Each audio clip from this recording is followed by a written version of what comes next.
കോൺഗ്രസ് പ്രതിനിധി തൗഫീഖ് രാജൻ കൂടി ഈ ചർച്ചയുടെ ഭാഗമാകുകയാണ്. ശ്രീ തൗഫീഖ് രാജൻ, നിലവിൽ കേന്ദ്ര ഏജൻസികളുടെ അന്വേഷണം എന്ന ആവശ്യം നമ്മുടെ നാട്ടിൽ ഈ ശബരിമല സ്വർണ്ണ കവർച്ചയുമായി ബന്ധപ്പെട്ട് വളരെയധികം ശക്തമാകുകയാണ്. പ്രത്യേകിച്ച് ഈ നയതന്ത്ര ചാനലിലൂടെ സ്വർണം വിദേശത്തേക്ക് കടന്നു എന്ന രീതിയിലുള്ള കണ്ടെത്തലുകൾ കേന്ദ്ര ഏജൻസികളുടെ തന്നെ ഭാഗത്ത് നിന്ന് ഉണ്ടായിരിക്കുന്നു. ഈ ഘട്ടത്തിൽ CBI വരണം എന്ന നിലപാടാണോ കോൺഗ്രസിനുള്ളത്? തീർച്ചയായിട്ടും ഇവിടെ വളരെ തുടക്കം മുതൽ തന്നെ ഈ കേസിൽ SIT മെല്ലെപ്പോക്ക് നയം സ്വീകരിക്കുന്നു എന്ന കേരളത്തിന്റെ പ്രതിപക്ഷത്തിന് ബോധ്യമായ ഘട്ടത്തിൽ തന്നെ വളരെ കൃത്യമായി ഈ വിഷയത്തിൽ CBI, അതും ബഹുമാനപ്പെട്ട കോടതിയുടെ നിരീക്ഷണത്തിലുള്ള CBI അന്വേഷണം വേണം എന്നുള്ളതാണ് പ്രതിപക്ഷ നേതാവും കേരളത്തിലെ UDF ഒറ്റക്കെട്ടായി ഒന്നടങ്കം ആവശ്യപ്പെട്ടിട്ടുള്ള ഏറ്റവും പ്രധാനപ്പെട്ട കാര്യം. അത് ശരിവെക്കുന്ന ഒന്ന് രണ്ട് വസ്തുതകളുണ്ട്. എന്തെന്ന് വെച്ചാൽ, ഇപ്പോ എനിക്ക് മുമ്പ് സംസാരിച്ച ബഹുമാനപ്പെട്ട മുൻ ദേവസ്വം ഉദ്യോഗസ്ഥൻ തന്നെ വ്യക്തമാക്കി, ഈ അന്വേഷണം എത്രത്തോളം തൃപ്തികരമാണ് എന്നുള്ളത് കേരളത്തിലെ പൊതുസമൂഹം ഒന്നടക്കം ചോദിച്ച് മുന്നോട്ട് പോകുന്ന ഒരു സാഹചര്യമുണ്ട്. ഇവിടെ വളരെ കൃത്യമാണ്. ഇവിടെ ഏറ്റവും ഒടുവിൽ നമുക്കറിയാം, ഇവിടെ ഈ ശബരിമല സ്വർണ്ണക്കൊള്ളയുമായി ബന്ധപ്പെട്ട് ശബരിമലയിലെ ദ്വാരപാലക വിഗ്രഹങ്ങൾ, ശബരിമലയിലെ പീഠങ്ങൾ അടക്കം കോടികളെ ലാഭത്തിന് വിറ്റ് തുളച്ച് കട്ടുപിടിച്ച ഒരു സംഘം ഇതിന് പിന്നിൽ പ്രവർത്തിച്ചിട്ടുണ്ട്. അതിൽ വളരെ വിരലിലുണ്ടാവുന്ന ചുരുക്കം ചില ആളുകൾ മാത്രമാണ് ഇതുമായി ബന്ധപ്പെട്ട് അറസ്റ്റിലായിരിക്കുന്നത് എന്നുള്ള കാര്യത്തിൽ ഒരു തർക്കത്തിന്റെയും സംശയത്തിന്റെ ആവശ്യമില്ല. ക്ഷമിക്കണം, ആരൊക്കെയാണ് അറസ്റ്റിലായിരിക്കുന്നത്? ഉണ്ണികൃഷ്ണൻ പോറ്റിയാണ് ഈ കേസുമായി ബന്ധപ്പെട്ട് ആദ്യം അറസ്റ്റിലായതെങ്കിൽ പിന്നീട് അറസ്റ്റിലായ മുരാരി ബാബു ആകട്ടെ, സന്തോഷ് കുമാർ ആകട്ടെ, പിന്നീട് CPMന്റെ ഏറ്റവും പ്രധാനപ്പെട്ട രണ്ട് നേതാക്കന്മാർ N വാസുവും ഒപ്പം തന്നെ പത്മകുമാർ, ഈ രണ്ട് നേതാക്കന്മാർ ഉൾപ്പെടെ സ്മാർട്ട് ക്രിയേഷന്റെ അടക്കമുള്ള ആളുകളാണ് ഇപ്പോൾ പ്രധാനമായിട്ടും മനസ്സിലാക്കപ്പെട്ടിരിക്കുന്ന ആളുകൾ എന്നുള്ളതാണ് നാം മനസ്സിലാക്കുന്നത്. എന്റെ വളരെ സിമ്പിൾ ആയിട്ടുള്ളൊരു ചോദ്യം, ഈ ഘട്ടത്തിൽ ഇതുമായി ബന്ധപ്പെട്ട് വളരെ കൃത്യമായി അറസ്റ്റിലായ ഘട്ടത്തിൽ തന്നെ പത്മകുമാർ വളരെ ഗുരുതരമായിട്ടുള്ള ആരോപണം മുൻ ദേവസ്വം ബോർഡ് മന്ത്രിയായിട്ടുള്ള കടകംപള്ളി സുരേന്ദ്രനെതിരെ ഉന്നയിക്കുന്ന ഒരു സാഹചര്യം നമുക്ക് മുന്നിലൂടെ കടന്നു പോയിട്ടുണ്ടായിരുന്നു. ആ ഘട്ടത്തിൽ തന്നെ കേരളം അത് വളരെ ഗൗരവത്തോടു കൂടി ചർച്ച ചെയ്തു എന്ന് മനസ്സിലായതിന് പിന്നാലെ അദ്ദേഹം മൊഴി മാറ്റുന്ന സാഹചര്യം അടക്കം നമ്മുടെ മുന്നിലുണ്ട്. വസ്തുത അവിടെ നിൽക്കട്ടെ. എന്റെ വളരെ സിമ്പിൾ ആയിട്ടൊരു ചോദ്യം എന്നുള്ളത്, എന്തുകൊണ്ടാണ് അദ്ദേഹത്തെ ചോദ്യം ചെയ്തു എന്നുള്ള വാർത്ത കഴിഞ്ഞ ശനിയാഴ്ച ദിവസമാണ് ചോദ്യം ചെയ്തതെങ്കിൽ കേരളം അദ്ദേഹത്തെ ചോദ്യം ചെയ്തു എന്നുള്ള വാർത്ത അറിഞ്ഞത് ദിവസങ്ങൾക്ക് ഇപ്പുറമാണ്. വളരെ കൃത്യമാണ്.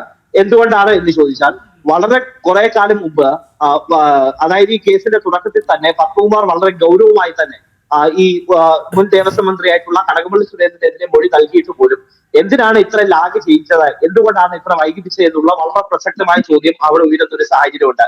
വളരെ കൃത്യമാണ്. എന്താണ് ഇവിടെ ഇലക്ഷൻ മുന്നിൽ നിർത്തി കേരളത്തിലെ ത്രിതല പഞ്ചായത്ത് തെരഞ്ഞെടുപ്പ് നടക്കുന്ന ഒരു സാഹചര്യം ഉണ്ടായപ്പോ, കേരളത്തിൽ ത്രിതല പഞ്ചായത്ത് തെരഞ്ഞെടുപ്പുമായി മുന്നോട്ട് പോകുന്ന ഒരു സാഹചര്യം ഉണ്ടായപ്പോ വലിയ തിരിച്ചടി CPMന് ലഭിക്കുമെന്നുള്ള ഉത്ഭവം കൊണ്ടാണ് ആ തിരിച്ചടി ലഭിച്ചു. അത് മറ്റൊരു വസ്തുത. അതിനപ്പുറത്തേക്ക് വളരെ തകർന്ന് തരിപ്പണമാകും കേരളത്തിൽ ഇടതു സർക്കാർ എന്ന വളരെ കൃത്യമായി ബോധ്യമുള്ളത് കൊണ്ടാണ് ഇവർ SITക്ക് മേൽ വലിയ സമ്മർദ്ദം ചെലുത്തി കടകംപള്ളി സുരേന്ദ്രനെ ചോദ്യം ചെയ്യുന്നത് വൈകിപ്പിക്കുന്ന സാഹചര്യത്തിലേക്ക് അടക്കം മുന്നോട്ട് പോകുന്ന സാഹചര്യം ഉണ്ടാകുന്നത്.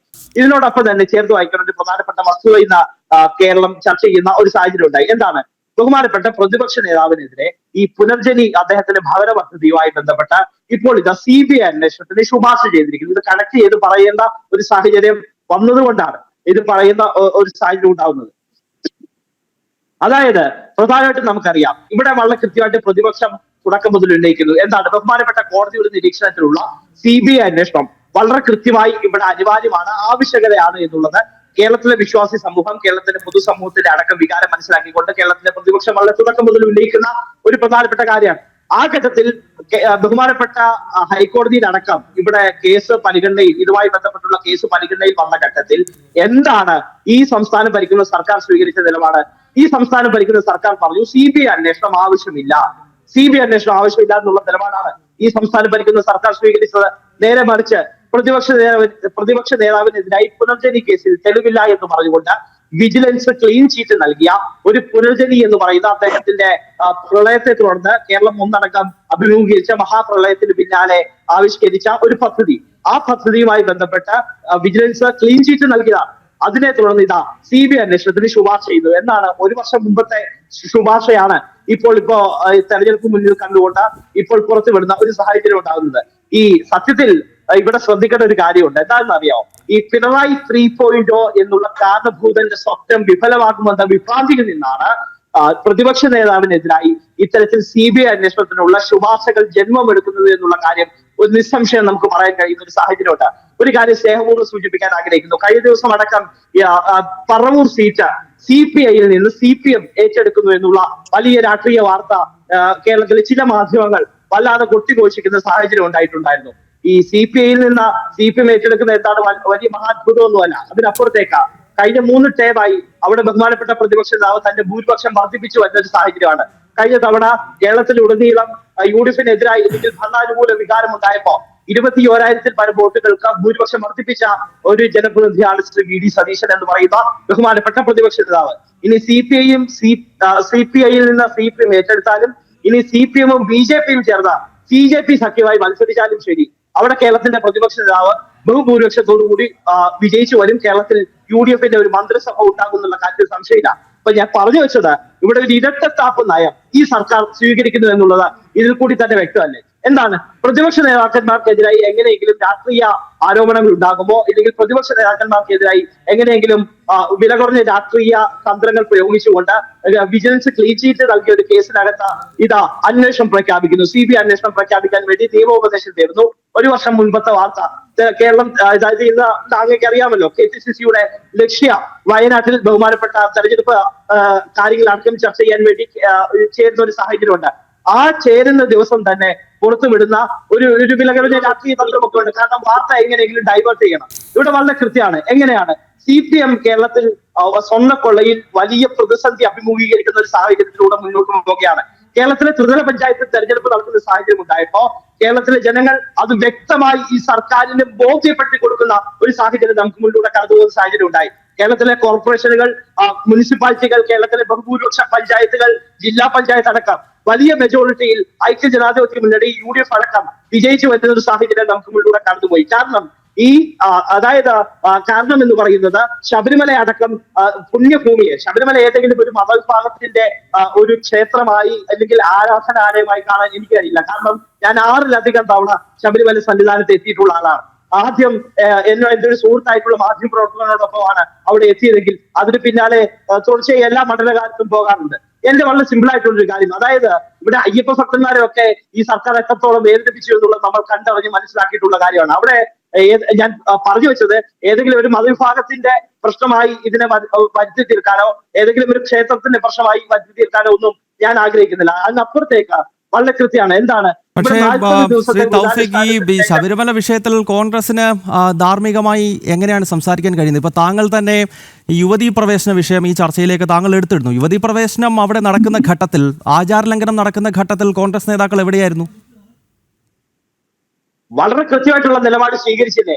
എന്താണ് ആചാരാനുഷ്ഠാനങ്ങൾക്കെതിരായി ആചാര ലംഘനങ്ങൾ ഉണ്ടാകുമ്പോ ആചാര ലംഘനങ്ങൾ പാടില്ല. കേരളത്തിലെ വിശ്വാസി സമൂഹത്തോടൊപ്പം വളരെ കൃത്യമായിട്ടുള്ള നിലപാട് എടുത്തത്. അല്ല, അത് നമുക്ക് ചാനൽ ചർച്ചയിലിരുന്ന് അങ്ങനെ പറയാം, ചാനൽ ചർച്ചയിലിരുന്ന് പറയാം. ഞാൻ ചോദിക്കുന്നത്, ഈ യുവതീ പ്രവേശനം നടക്കുന്ന സമയത്ത് ഒരു വലിയ പ്രക്ഷോഭം നമ്മുടെ നാട്ടിൽ നടന്നല്ലോ, അന്ന് കോൺഗ്രസ് എവിടെയായിരുന്നു? അതാണ് ചോദ്യം. അന്നത്തെ KPCC പ്രസിഡന്റ് K. സുധാകരന്റെ നേതൃത്വത്തിൽ ഉൾപ്പെടെ പ്രതിപക്ഷ നേതാവ് രമേശ് ചെന്നിത്തലയുടെ നേതൃത്വത്തിൽ ഉൾപ്പെടെ വിശ്വാസ സംരക്ഷണ യാത്ര ഉൾപ്പെടെ വിശ്വാസ സംരക്ഷണ സദസ് ഉൾപ്പെടെ ശബരിമലയിൽ പോയിരുന്നോ? ആ സമയത്ത് ഈ പറയുന്ന ആരിലും ശബരിമലയിൽ പോയിരുന്നോ? ഭക്തർക്കൊപ്പമുള്ള പ്രക്ഷോഭത്തിൽ പങ്കെടുത്തിരുന്നോ? പമ്പയിലെങ്കിലും പോയോ? നിലയ്ക്കിലെങ്കിലും പോയോ? എരുമയിലെങ്കിലും പോയോ? വിശ്വാസ സംരക്ഷണ യാത്ര അല്ല, ആ യാത്രയല്ല, ശബരിമല പോയിരുന്നോ? ആ പ്രക്ഷോഭം കത്തിക്കയറുന്ന സമയത്ത് നിങ്ങളുടെ നേതാക്കൾ ശബരിമലയിൽ പോയിരുന്നില്ല. കേരളത്തിലെ വിശ്വാസികളെ അണിനിരത്തിക്കൊണ്ട് വിശ്വാസ സംരക്ഷണ യാത്ര നടത്തിയത് കേരളത്തിലെ പ്രതിപക്ഷമാണ്. ഇവിടെ BJP ഉൾപ്പെടെ മൗനം വഹിച്ച ഒരു സാഹചര്യം നമുക്ക് മുന്നിലൂടെയുണ്ട്. ആ സാഹചര്യം നിലനിൽക്കെ തന്നെ വളരെ കൃത്യമായി കേരളത്തിലെ വിശ്വാസി സമൂഹത്തിലെ നിലപാട് ഏറ്റെടുത്തുകൊണ്ട് മുന്നോട്ട് പോയത് കേരളത്തിലെ UDF ആണ്, പ്രതിപക്ഷമാണ്. എവിടെയാണ് ഈ പ്രതിപക്ഷ നേതാക്കൾ എവിടെയായിരുന്നു? തൗഫീഖ്, താങ്കൾ അങ്ങനെ പറഞ്ഞു പോകുമ്പോൾ എന്റെ ചോദ്യം, ഈ ശബരിമല വിഷയത്തിൽ കോൺഗ്രസിന് ധാർമ്മികമായി സംസാരിക്കാൻ കഴിയുമോ? നിങ്ങളുടെ ഏതെങ്കിലും നേതാക്കൾ അന്ന് ഭക്തർക്ക് വേണ്ടി തെരുവിൽ പ്രതിഷേധിച്ചോ? ഒരു പോലീസ് കേസുണ്ടോ? നിങ്ങളുടെ ഏതെങ്കിലും പ്രധാനപ്പെട്ട നേതാക്കൾക്ക് ഒരു പോലീസ് കേസെങ്കിലും ഉണ്ടോ ശബരിമല യുവതീ പ്രവേശന വിഷയത്തിൽ? അങ്ങേക്ക് പരിശോധിക്കാം. ആർക്കെതിരെയാണുള്ളത്? രമേശ് ചെന്നിത്തല, അന്നത്തെ പ്രതിപക്ഷ നേതാവ് രമേശ് ചെന്നിത്തലയല്ലേ? BJP-യുടെ K. സുരേന്ദ്രൻ ഉൾപ്പെടെയുള്ള നേതാക്കൾ ജയിലിൽ കിടക്കുന്ന ഘട്ടത്തിൽ അന്ന് വളരെ കൃത്യമായി പരിശോധിക്കാം.